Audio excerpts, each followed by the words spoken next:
და კულტურის სიახლეების დროც დადგა ცნობილ ქართველ მოქანდაკეს და მის ქვეშ გაცოცხლებულ ისტორიას ახალი წიგნი მიუძღვნეს. მერაბ ბერძენიშვილის შემოქმედება ასე ქვია საიუბილეო ორენოვან წიგნ ალბომს, რომელიც საქართველოს კულტურისა და ძეგლთა დაცვის სამინისტროს ხელშეწყობით ხელოვნებათმცოდნეობის დოქტორმა გიორგი ჯანბერიძემ გამოსცა.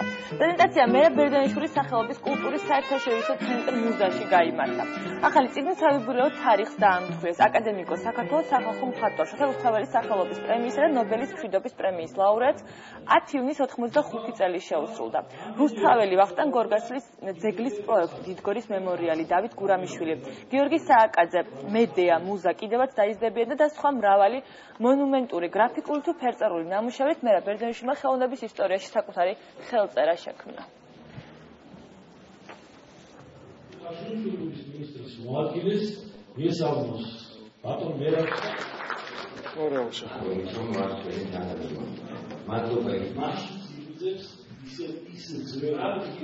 ძალიან დიდი ხელოვანი ყავს ბატონი მერაბ ბერძენიშვილი.